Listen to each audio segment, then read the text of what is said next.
each capacitors is equal to the potential difference of the circuit and is known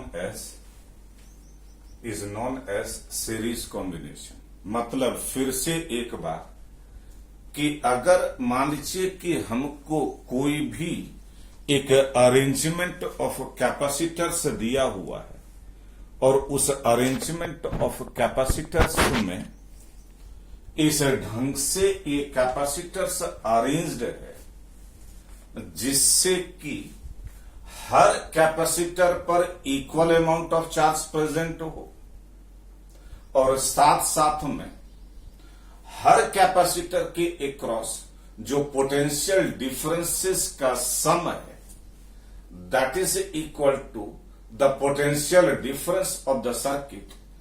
ऐसे arrangement of capacitors को, ऐसे combination of capacitors को हम series combination बोलते हैं। इसलिए हमको कहीं कहीं पर यह अप्लाई करना पड़ता है और देख करके ही ये बात पता चल जाएगा कि अच्छा यहां पर ये जो कैपेसिटर्स है ये सब सीरीज में, दो या दो से अधिक कैपेसिटर्स अगर मान लीजिए सीरीज में दिख रहा है तो स्थिति चाहे आपको जो भी दिखे सीरीज में अगर है तो एक बात क्लियर है कि हर कैपेसिटर्स पर equal amount of charge present होगा और हर कैपेसिटर्स के अक्रॉस जो पोटेंशियल डिफरेंसेस का सम होगा that is equal to the potential difference of the battery.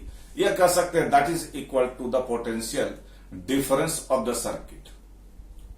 दिमाग में रहेगा और अप्लाई करने के समय भी अप्लाई हो जाएगा, होगा ना। अब इसी में अगर हम एक बात और करें कि इसी को थोड़ा सा आगे बढ़ाएं तो ये बात क्लियर है कि इस दोनों कैपेसिटर्स के अक्रॉस जो पोटेंशियल डिफरेंसेस का सम है that is equal to the potential difference of the battery. इसलिए यहां पर आप कह सकते हैं कि V is equal to V1 plus V2। अब यहां पर अगर इस V1 के विषय में बात करें कि इसके अक्रॉस कितना पोटेंशियल डिफरेंस है तो ये तो आसान है, इस कैपेसिटर पर चार्ज पता है और इसका कैपेसिटी भी पता है तो नेचुरल है कि इस V1 को हम लिख सकते हैं Q/C1 और यहां पर अगर इस कैपेसिटर के अक्रॉस हमको पोटेंशियल डिफरेंस लिखना है तो दिस इज ऑल्सो Q/C2।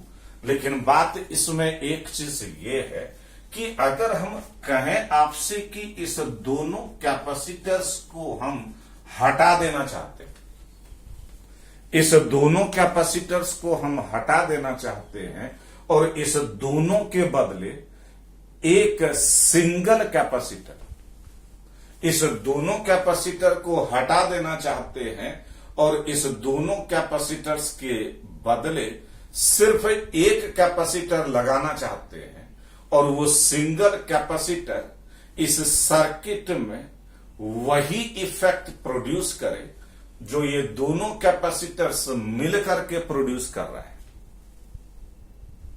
तो वो जो सिंगल कैपेसिटर है उसको हम बोलेंगे इस दोनों कैपेसिटर्स का इक्विवेलेंट। फिर से सुन लीजिए कि अगर हम ऐसा चाहते हैं कि ये जो दो कैपेसिटर्स है हम इस दोनों कैपेसिटर या दो या तीन है चार है जो भी है हम इस सारे कैपेसिटर्स को हटा देना चाहते हैं और उन सब के बदले सिर्फ एक कैपेसिटर लगाना चाहते हैं और वो सिंगल कैपेसिटर इस सर्किट में वही काम करे, वही इफेक्ट प्रोड्यूस करे जो सारे कैपेसिटर्स मिलकर के प्रोड्यूस कर रहा है। तो उस सिंगल कैपेसिटर को इस कैपेसिटर्स का इक्विवेलेंट बोलेंगे और उस सिंगल कैपेसिटर का जो कैपेसिटी है, उस सिंगल कैपेसिटर का जो कैपेसिटी है उसको हम क्या बोलेंगे, इक्विवेलेंट कैपेसिटी, उसको क्या बोलेंगे? Equivalent capacity.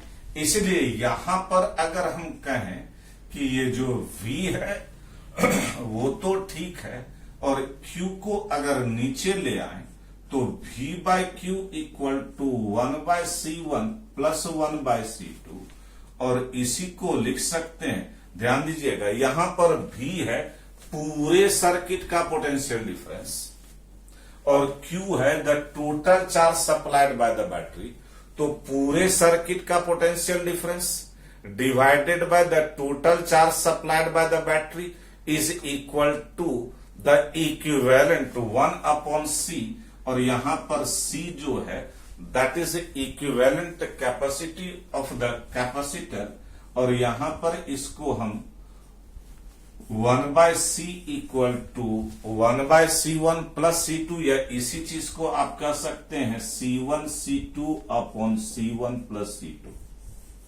लेकिन इससे जो चीजें हमको दिख रहा है, इसमें पहला बात जो आप देख करके बोल सकते हैं, और वो ये बोल सकते हैं कि अगर कैपेसिटर्स को हम सीरीज में कनेक्ट कर रहे हैं तो ये जो इक्विवेलेंट कैपेसिटी C हमको मिल रहा है, जो अगर हम कैपेसिटर्स को सीरीज में कनेक्ट कर रहे हैं तो इससे जो हमको इक्विवेलेंट कैपेसिटी मिल रहा है, this equivalent capacity is lesser than the least value of capacitors.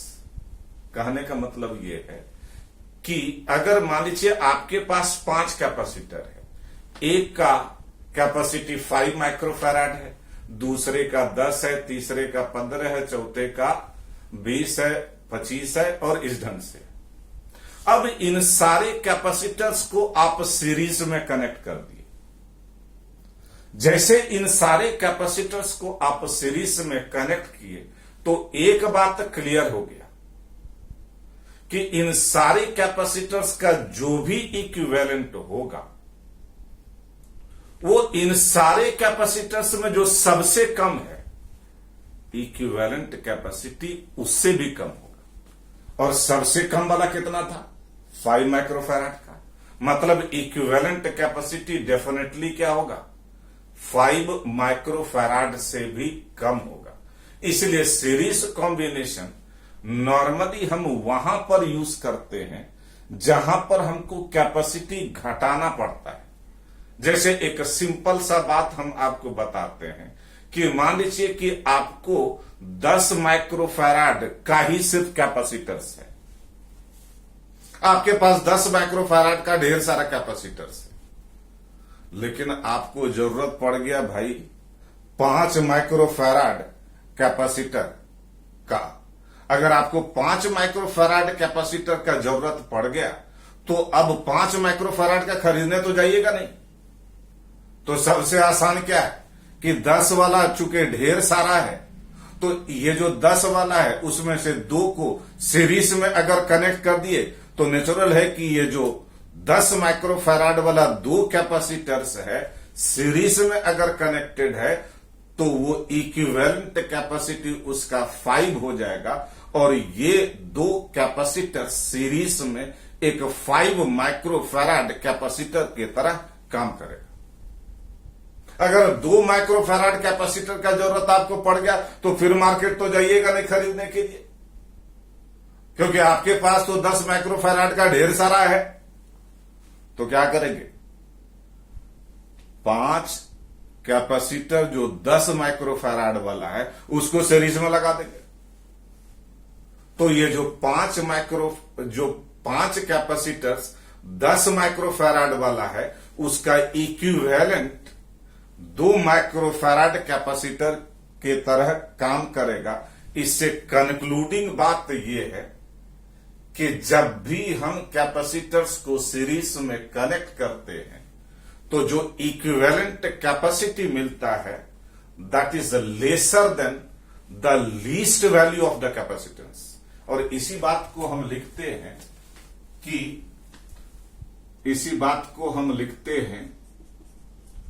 कि द इक्विवेलेंट कैपेसिटी मतलब in series combination in series combination the equivalent capacity is lesser than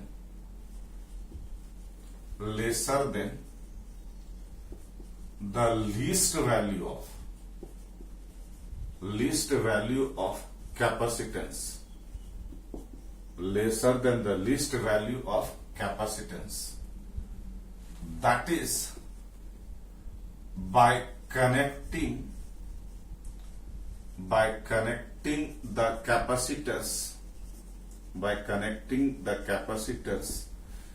in series, the equivalent capacity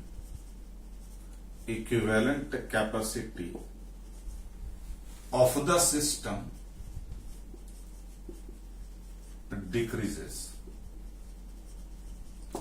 जब भी हम capacitors को series में connect करते हैं तो ये सीरीज कॉम्बिनेशन से जो हमको एक सिस्टम ऑफ कैपेसिटर्स मिलता है उसका equivalent capacity is lesser than the least value of capacitances of the capacitors.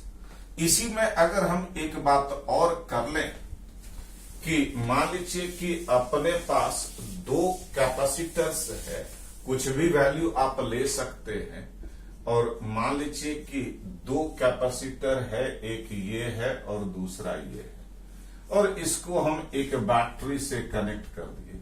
इसके कैपेसिटी को मान लीजिए 10 माइक्रोफैराड, इसके कैपेसिटी को 20 माइक्रोफैराड, और इसके potential difference of the battery को 20 वोल्ट,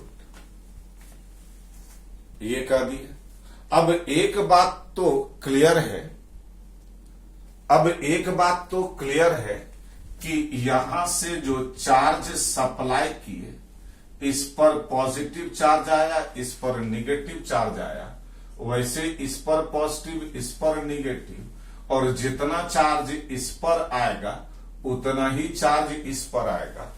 दोनों ही कैपेसिटर्स पर चूंकि इक्वल चार्ज है तो यहां पर हम बोल सकते हैं इसके एक्रॉस पोटेंशियल डिफरेंस V1 और इसके एक्रॉस पोटेंशियल डिफरेंस V2।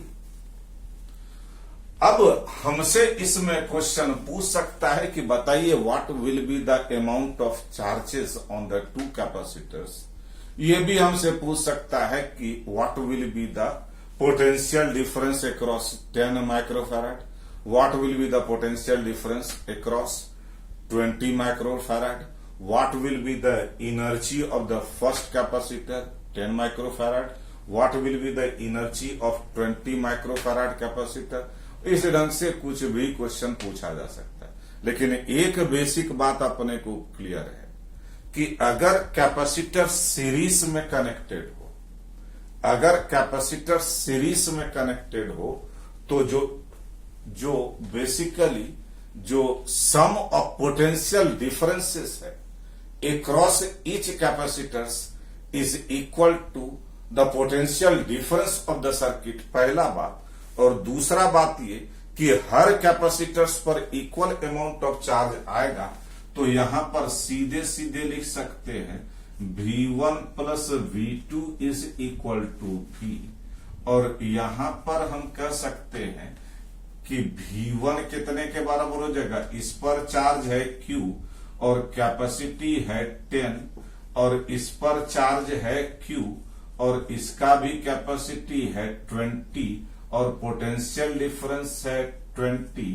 तो नेचुरल है कि यहां पर हम कह सकते हैं, क्या कह सकते हैं, 3Q by 20 is equal to 20, so Q equal to 400 by 3 microcoulomb, 400 by 3 microcoulomb. हालांकि इसको और दूसरे ढंग से भी आप कह सकते थे, सीधे इक्विवेलेंट निकाल लेते। इक्विवेलेंट क्या हो जाता है 10 into 20 by 30, और ये हो जाता कितना, ये हो जाता है 20 by 3 माइक्रोफैराड। इसलिए Q इक्वल टू CV 20 तो ठीक है, और पोटेंशियल डिफरेंस भी 20 है, मतलब 400/3 माइक्रोकूलम, ऐसे भी बोल सकते थे।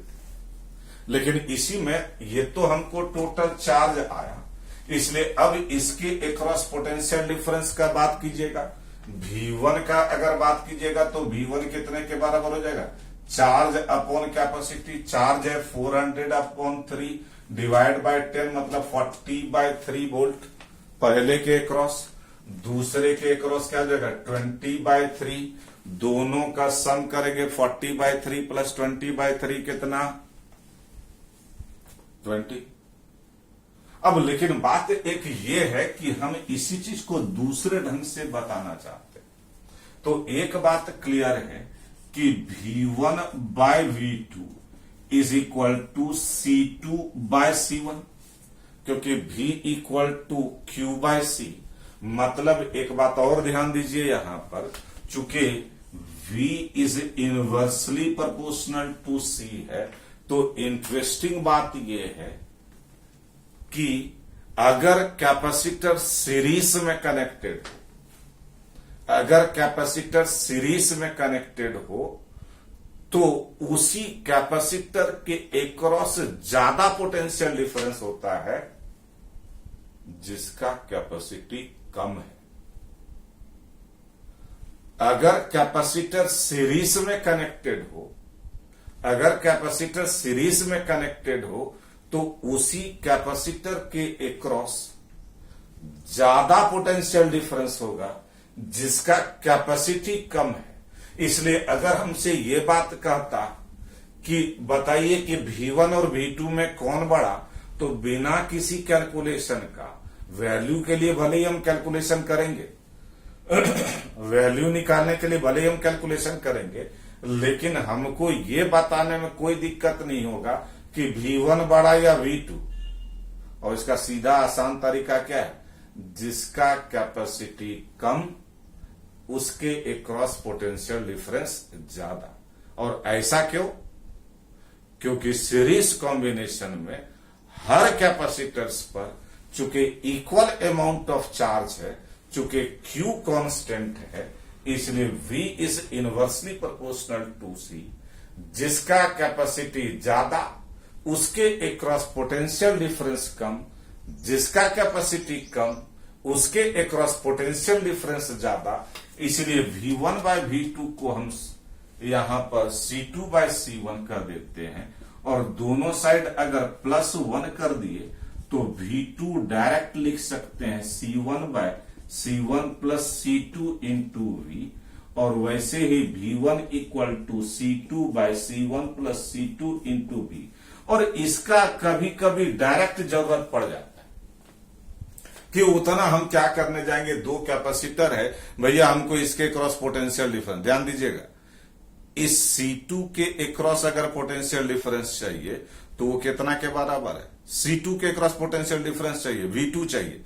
V2 चाहिए तो क्या, C1/C1 plus C2 into V। अगर हमको इसके क्रॉस चाहिए, V1 चाहिए, तो क्या हो जाएगा, इसका कैपेसिटी डिवाइडेड बाय दोनों का capacity multiplied by potential difference. समझ में आया, आसान है, नोट कर लीजिए।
जाएगा तो बता दीजिएगा।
नहीं हुआ अभी तक।